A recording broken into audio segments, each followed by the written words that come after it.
Hello, my name is Marina Azzimonti, and I'm the director of the Center for Advancing Women in Economics at the Federal Reserve Bank of Richmond, or O Center.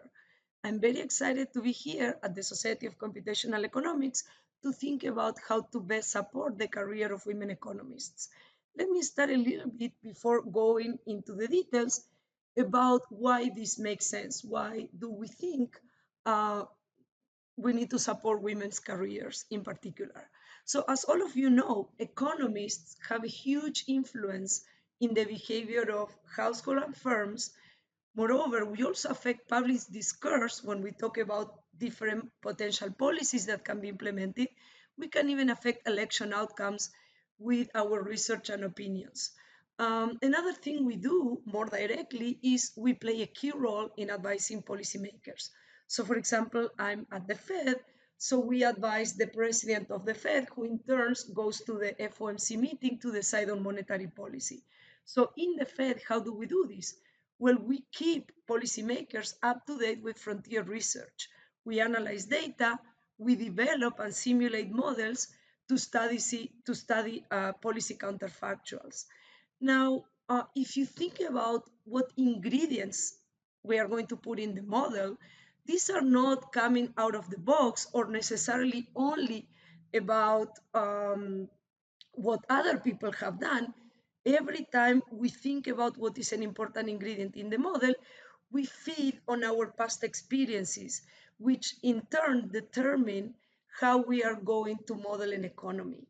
And individuals that have different histories, that have faced different adversities or experience or frictions, are going to potentially put different ingredients in the model and come out with different outcomes of what is optimal, because they are going to look at it from the lens of different agents in the economy. This is particularly important today, where our models are no longer just the neoclassical growth model with one agent and one firm. Now that we have rich heterogeneity, what types of individuals we put, what type of market frictions we include, what type of policy we are analyzing is going to be very important. Now, if you think about policymakers, if they want to serve well the communities they represent, and here, it could be monetary policy, fiscal policy, we could even be talking about regulation. These decision makers need to hear a diverse set of voices, because this is going to give them a complete picture of what changes need to be made. And within this diversity, we have the voices of women. Now, why is this particularly challenging? Well, if you think about it, women are 50% of the population, but they are only 1/3 of econ PhDs. So this is a picture that was collected by CSWEP. This is the committee, the branch of the American Economic Association that deals with the status of women in economics. And there are different lines here. So if you look at the dark yellow in the top, we can see that in 2022, about 34% of women receive a PhD in economics.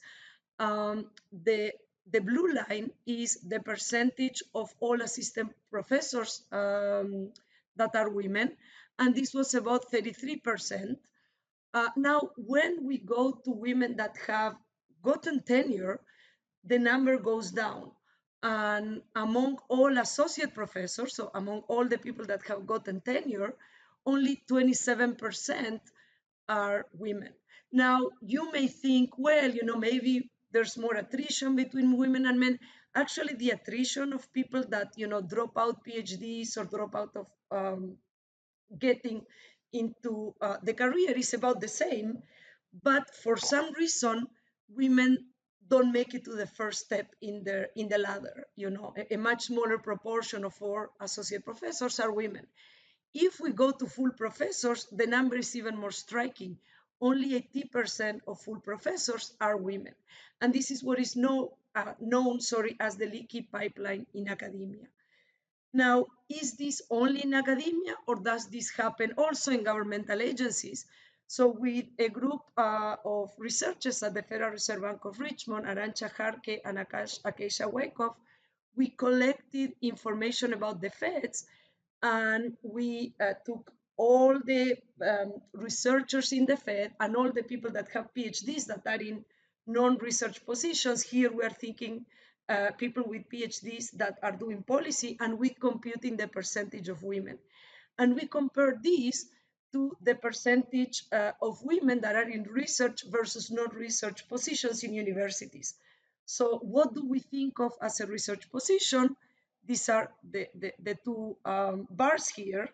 The green ones represent the university and the blue ones represent the feds and the board. You can see that the two of them are very similar, 23 and 24%. This is, again, 1/3 of all PhDs are women. Only 24% of all PhDs are in research positions. What are research positions? Those that expect you to write and publish papers. And this percentage is very similar in Fed and universities. When we look at women that have PhDs but are in non-research positions, and here I'm thinking women that are either doing policy work or education or regional work in parts of the Fed, or when we think of universities, they are mostly in teaching positions, the number is much higher. So 32% of women with PhDs are in non-research position, and 37% of women with PhDs end up in teaching positions. So here, we see a lot of women get PhDs, but then a higher percentage of them end up in non-research positions. Now, when we look at these numbers by field, this is even more stark. And if you think about the women that are doing computational economics, they are concentrated in specific fields. And what are these fields? Well, a lot of macro and a lot of finance uses computational economics. A smaller chunk of people in applied micro are using computational economics. So what is the percentage of women that are in these fields? If you look at finance, this is about 16%. If you look at macro, the number is not even 10%. Whereas if you look at women doing applied micro, this is around 20%. So again, we see 1/3 of women, 1/3 of PhDs being women. Out of these, only 24% of them go into research positions. And out of these, about 15% are in computational intensive fields. The graph on the right is the top 20 business schools and econ departments. The top in the left, I don't know if you can see it very well, I'm going to make the slides available for you, is looking at NBER sessions by program. And again, everything that you see in blue is more micro. So here you have health economics, children and family, crime, development, healthcare. There's a lot of women representation in these fields. You could see in some is almost like 50%. Whereas if you go to, productivity and growth and macro dynamic equilibrium models, forecast and empirical methods, macro and productivity, macro public finance, the numbers are below 20%. These are all, again, the green bars over here. So there's very, very few women that are in computational intensive fields. Now, why is this the case? Why are there fewer women in economics, and why are there even fewer women in computational intensive fields? So the lazy answer that I used to hear when I was a grad student is women don't like math, women don't like to be in a computer, they just want to be, talking to other people because they are social beings. And this was for the longest time their belief. I wasn't one of them. So over time, since I was a grad student, I graduated in 2004, so it's been a long time. There has been a lot of research trying to understand why is there so little representation. So in 2018, CSWEP, remember this is the arm of the American Economic Association that deals with the status of women in economics, did a climate survey, and here I put the link, and you can go and access the results. And what they found when they asked people, how do you feel welcome? Do you feel that you have the same chances? the answer from that survey is that the culture is often not welcoming. And to top of, part of it was, it's very difficult to do networking. There's a lot of stereotypes. There's also sexual harassment. There's also a lot of differences in the way in which women are talked to when they are in seminars than the way in which men are talked to when they are in seminars. So this culture is sort of rougher. It's very different in some fields like macro and finance relative to other fields such as applied micro. I mean, also in political economy, the culture is very, very different. This year, the CSWEP did a second wave of this, and we are still waiting for the results. We hope that this improves. Now, I want to say that even though we found this in 2019, this doesn't mean that things are exactly the same 5 years later. We have been actively trying to change this. We have been having a lot of conversations with our colleagues, trying to make the culture more welcoming. A second type of explanation is that research track positions are greedy jobs. They require longer hours, they require people to work on weekends, and these are things that are very easy to do when we are young. And, I used to work my long hours, all weekend working, going to all the seminars, going to all the networking events. But there's a time in the life cycle of women in which this becomes more difficult. And this tends to be around the time in which we have kids. So what many times happens is that women in the first year of their careers, they start in a tenure track, but then by the time they want to have a family, this becomes very difficult. And some of them, branch out to less greedy jobs. And these tend to be non-research positions where you don't have to publish and the biological clock and the tenure clock collide. There are other things that have been found, which are implicit biases that hurt career advancement. So if you look at the way in which promotions are decided, teaching evaluations, women get very different words when they are referred to in teaching evaluations. They get words like caring or angry when they don't like it, meant to get words more that are closer to like brilliant, geniuses. This type of different wording has been seen in letters of recommendation. There's also research that shows that when women are working are working with men in joint papers, they tend to get less credit for the paper. And you see things like they are hardworking, whereas when you read the letters for men, they tend to see things like they are creative. And these things, affect the chances of promotion differently. Another point that at least I found when I was a grad student very important is the lack of mentor and role models. If there are no women in your field, it is very difficult to get advice, and that may deter other women from pursuing this field because you think you cannot make it. When I was a grad student, I was at the University of Rochester, there was no women with tenure, and the few women that were assistant professors were not making it to that level. So, I was constant getting these signals that, maybe you're not going to make it, maybe you're not going to be good enough. When I was a junior, it was very difficult for me to have women to talk about issues that may be, again, related to how to pursue the career. And I had great mentors, male mentors, and for some things they're going to be great, and they've helped me a lot. I mean, I did get tenure, I did eventually become a full professor, so I'm one of the exceptions that made it, and I'm very thankful for my mentor and role models. But there were parts that were a little bit more difficult, where some of my mentors could not help, and I wish I had female mentors. And again, this was particularly important once I decided to have a family.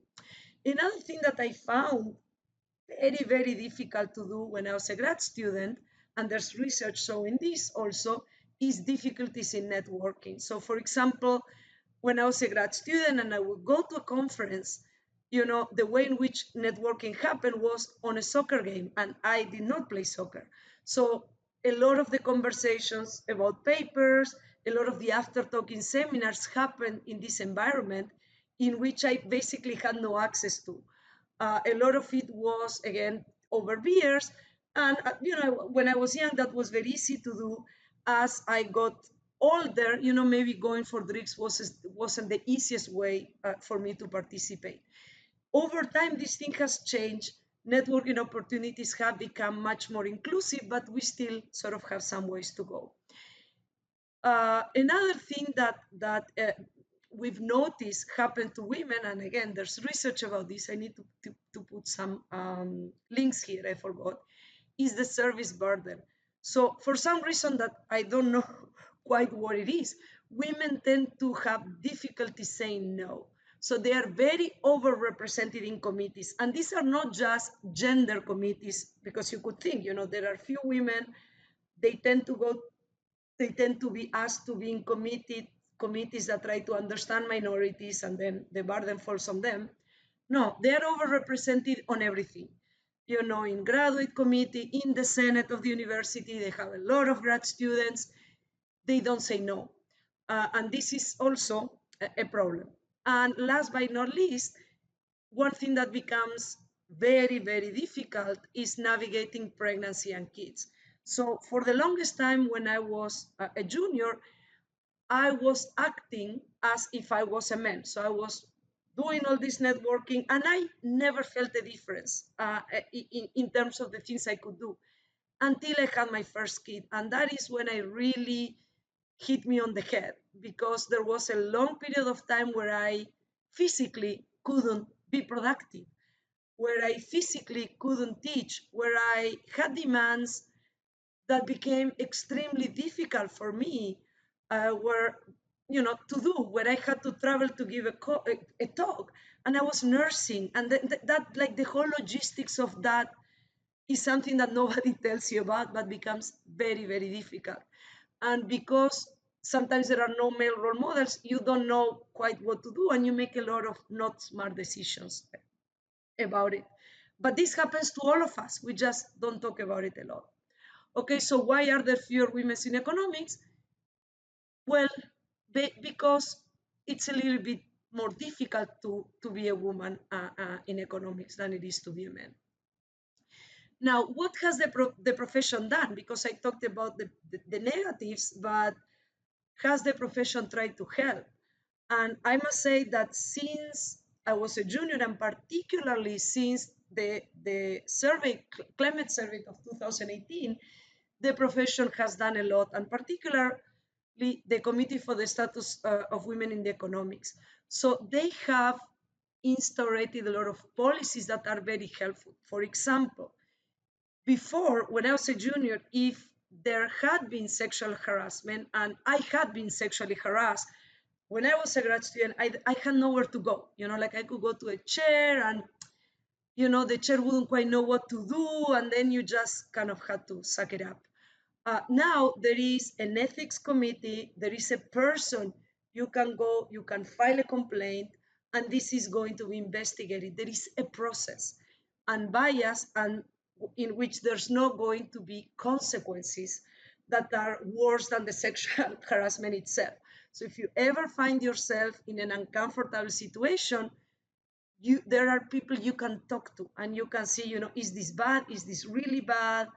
I felt uncomfortable. They are going to give you advice about what to do or how to deal with these uncomfortable situations. Your senior women in the department have also learned, and they've also read now this sort of code of conduct, and they can help. There's also the NBR, the AEA, the Econometric Society. All of them have written code of conducts that they've read many, many times before the meeting. So now it's very clear where the limits are, which makes sexual harassment less problematic than it used to be. It might still be a problem, but it's much more controlled. And this is because policies have been implemented. The second thing that has been done is the AEA set up a committee to talk about best practices to improve culture. And I put the link here, is the second link. Please do share this link with your chair if they don't know about it yet. Here they talk about, how can you make more unbiased decisions when you're hiring, when you're promoting? How can you improve the culture of your seminars? How can you think about making your networking opportunities more inclusive, your conferences more inclusive, the atmosphere in your department a little bit more welcoming? Another thing that there has been a lot of effort on is mentoring programs. So now, if you do not have women in your department, senior women, you can meet them outside of your department. And this is something I didn't quite appreciate when I was young. I thought I could do it all. I thought I didn't need anyone. We all sit in the shoulders of giants. We all sit on the work that older women did to make us more welcome. And it is useful to talk to them. They are going to give you useful advice. There's a lot of work in mentoring programs for very early career economists. There's cement. There's programs for people that already got tenure but are trying to get to the full professorship. There's programs for people that are thinking about a leadership career. I want to be a chair, I want to be a dean, I want to be a provost. You have to be ambitious. You just need to learn to know how to climb the ladder. And there's also professional development programs. If you choose at some point not to have an academic career, how to successfully um, launch your career and move from academia to non-academia, and how to climb the ladder there too. Now, there's also been a lot of the problems that women have are the same issues that other minorities have within economics. LGBTQ plus individuals, African Americans, Asian Americans, Hispanics, they all sometimes have networking opportunities that might not be the most inclusive. So there's a lot of efforts, and there are committees that deal specifically with issues that might target other minorities, and I listed them here. You need to know that they exist. Just look through them. Even hearing role models, even listening to interviews that have been done to them can be very empowering. And I found a lot of inspiration out of navigating these different committees. They are extremely useful, and we need to appreciate and be thankful for the job that has been done before us. Now, if you're not in the US, all of what I said is very US centric. These type of associations exist in other places. So Canada has its own committee for women in Canadian universities. In the European Union, there is fantastic work that the CEPR has done. Here, Elaine Ray is one of the people that have launched these initiatives. There is a conference of women economists together with central banking. There's a lot of computational work there. You should pay attention to when they're called for papers. Is the European Central Bank, BIS, and the CEPR fund this program. Is extremely useful for women in macro and computational. They also have seminars. You can apply and you can give a seminar, which is for women economists. Sorry, the UK, through the Royal Econometric Society, has its own network where they do conferences and events. And very recently, Raquel Fernandez, among others, have launched the Women in Economics for Latin America and the Caribbean, and they are doing a lot of research. They are organizing a lot of conferences. Why are we doing all these things? Because networking is key. And one problem that women have is that historically the networks had been mostly occupied by white men. And because they tended to, know each other, play soccer with each other, a lot of the opportunities kind of ended there. So what we thought we could do is at least create these associations, these networks of women in different parts of the world that can support each other and can amplify each other's voices. You can go to one of these networks in your country or in your region. You can meet senior economists. These senior economists are going to make sure that you get invited to seminars, that you get invited to conference. They're going to give you advice on how to make it, and they are going to tell you, what they did to make it. This is extremely important, getting yourself plugged in a network and learning how to make the next step. You do not need to do this alone, okay? I'm not saying you need to ditch networks with males. They are fantastic and they are very useful. I'm just saying that this can be complementary, okay? Uh, what are we doing in the O Center to help? So in the O Center, we basically have three key things that we are trying to do: mentoring, highlighting, and connecting women in economics, policymaking, and teaching. So for mentoring, we have a fellowship program to junior women that are in the before their first promotion, they come to our core weeks. You don't need to relocate to do this. By the way, the deadline is on the 28th, um, but it can be extended a bit if you're interested. We have this fellowship program. We highlight women. So we talk about the research by women economists, and we have videos where we interview senior economists. So these are women that are at the associate professor level or recent full professors, that they share their experiences with us on top of the research. And then we connect women in economics. So our big initiative is the Directory of Women in Economics. What we do here is we are scraping websites from, we started with the feds and the board, and now we're moving into universities in the US. We get all the data of women, when they graduated, where they graduated, what's their position, in which part of the country they are they doing research, or are they doing teaching, or are they doing policy? And we have all that information in one place. This is extremely useful if you have, a seminar that you're running and you want to diversify it, at a conference you're making, if you want to find juniors to hire, if you want to find seniors to connect to. This is going to be extremely useful. Soon, if you're in the US and you haven't been contacted by us, you're going to get an email saying, do you want to be part of this? Please say yes. And it's something that is going to look like this. You can go and check it. I'm not going to spend a lot of time talking about this. So I'm going to finish with these last two slides. What can you do if you're a junior to improve your chances of success? I've been saying it all along, but advice and support can go a long way. Don't be scared to ask questions of both your male and female colleagues. To me, it was extremely useful the first time I got a rejection from a journal that was very depressing, but you get it, you have to move on. I brought the rejection letter to my senior colleagues and I say, what do I do with this? Do I have to do everything they say before I submit it again? Are there some things more important than others? Do I just ignore it and turn and submit again? What do you think these letters? Can you help me read these letters of rejection? Same thing when I got my first revise and resubmit. What do I do with this? How long do I take? Learn from the experience of others. When you're thinking about going for a promotion, you get invitations to go to seminars. Sometimes you get a lot, sometimes you get very few. You have a limited budget.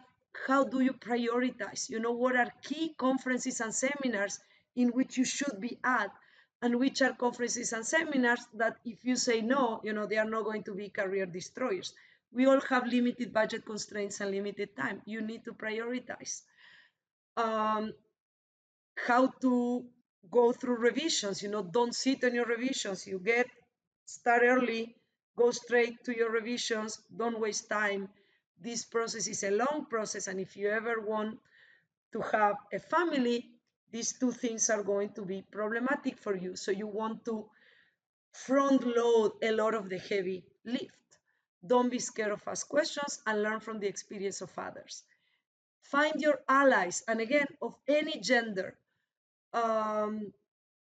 And your allies need not be the same person. Maybe you have a person that is very good to help you read a referee report. Maybe there is another person that is going to help you how to deal with a difficult student, or a complicated situation with a colleague or a co-authors. Problems arise all the time.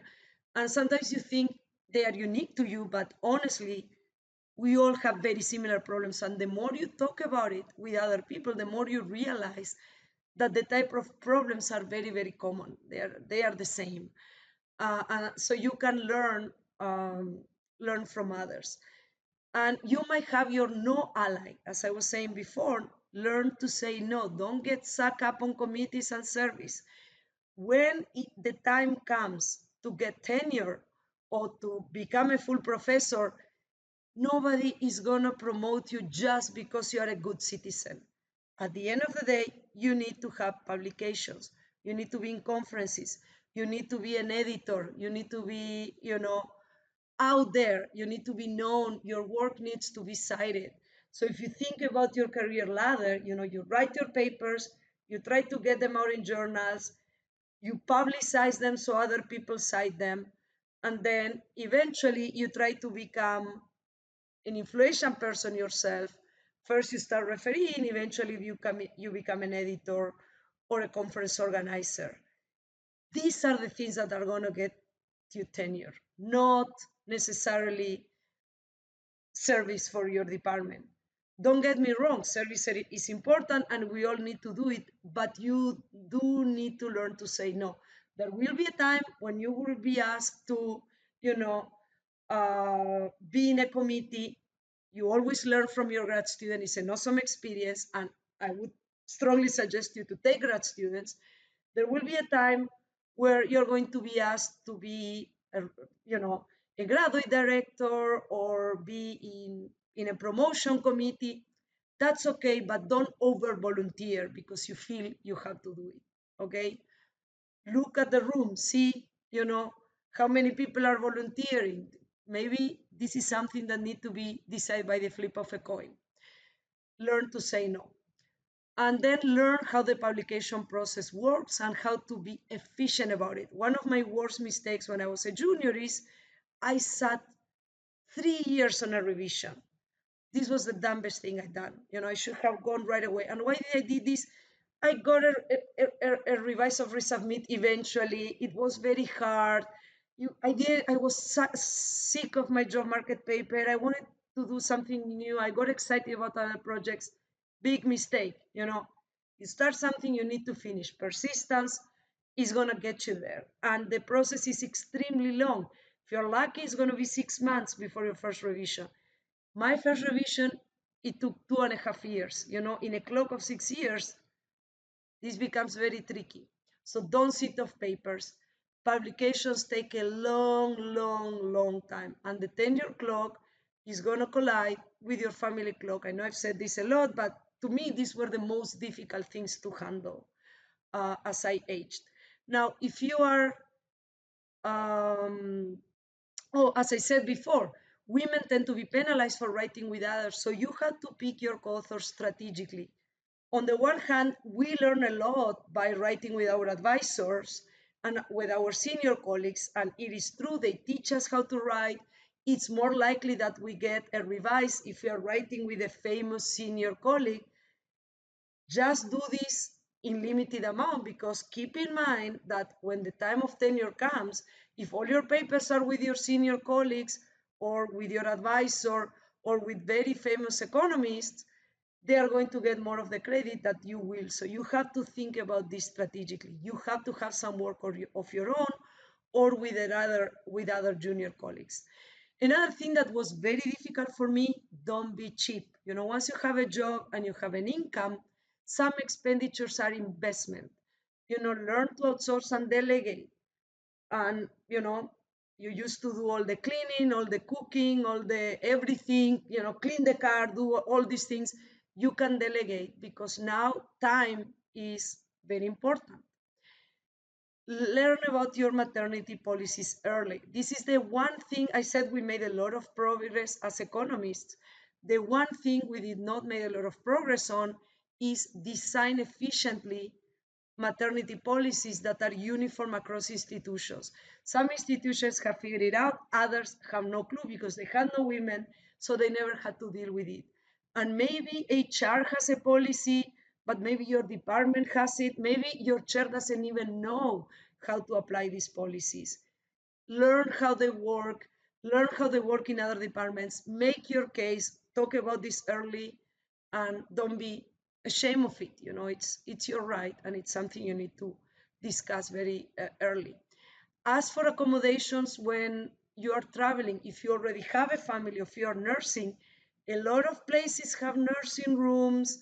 They pay for places where you could bring your spouse or your caregiving or your mom or your nanny if you have a small kid, so you can travel. Don't just say no to conferences because you can't leave the family. Sometimes you can bring the family. It's going to be more expensive, but sometimes it's one of these investments you might want to do. Don't make your life more difficult than it might be. Now, if you are already after your first promotion, you got tenure, you're an associate professor, you're at the top of your game, how can you help your junior colleagues to make it? Well, one thing that I say the most in seminars and in conferences, let her speak. It's very common, and if you're in computational economics, you go, you are in slide 2, and then people are trying to write your paper for you, and they talk over you, and they interrupt, and they talk with each other as if you're not there. If you are already tenured and you don't have that much to lose, you made it, just politely turn to your colleagues, regardless of gender, and say, maybe we want to let the speaker get to the model. Let's let her talk about the calibration. Let's let her make it there. This is very important to change the culture. If you're already an associate or a full professor and you're talking about hiring and promotion, push for objective quantitative measures.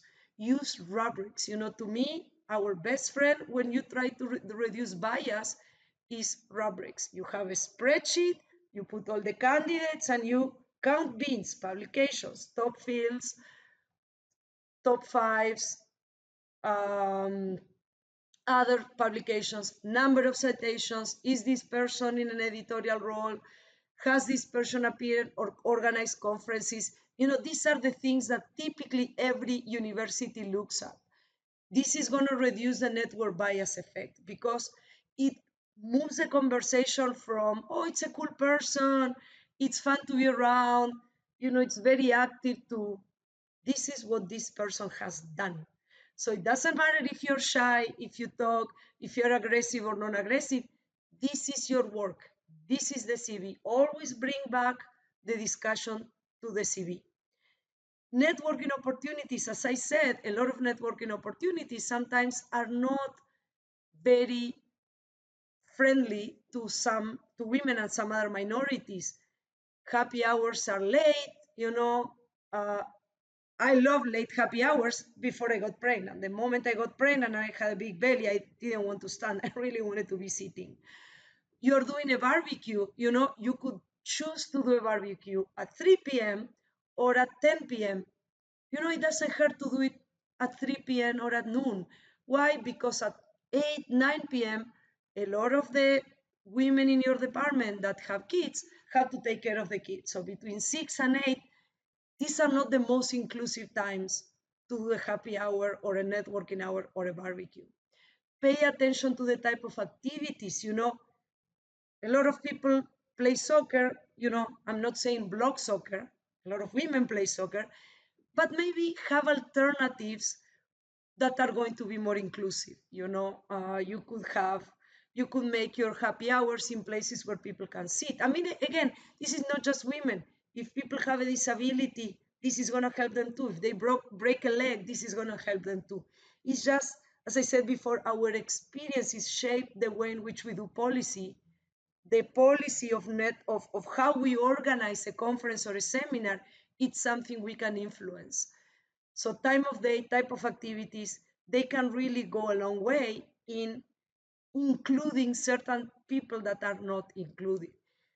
The same goes for seminars. So I've many times seen that if you have a seminar that is 4 to 6 p.m., it hurts early career economists that have families, male and female. You see young early career economists that typically start like standing up and leaving early like 5:30 because they can't really stay longer. They need to go take care of the kids.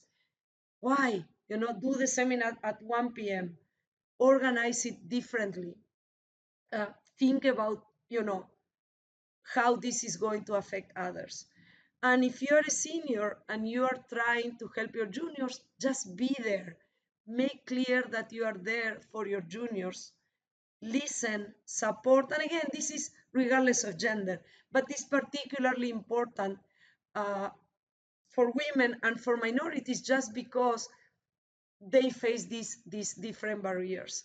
Support, help, be there, let them know what are the tools that they have, what are the resources, make accommodations, maybe allow for having some of the things online.